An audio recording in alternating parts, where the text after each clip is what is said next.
Welcome to Richpeace CAD software online lessons. Today is teach you parallel modify.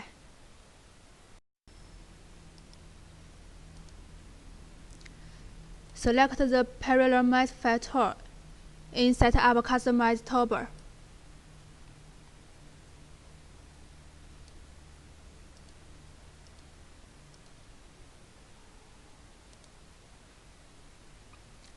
Click on a point on the pattern to move to another point.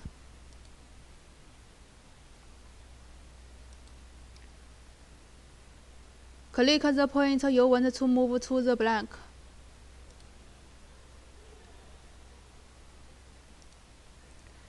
Enter the value you want to move in the pop-up dialog box.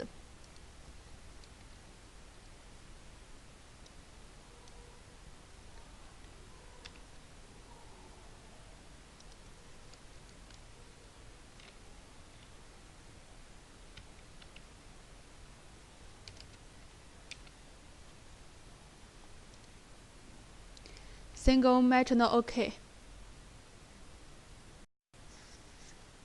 Thanks for watching today's video. See you tomorrow.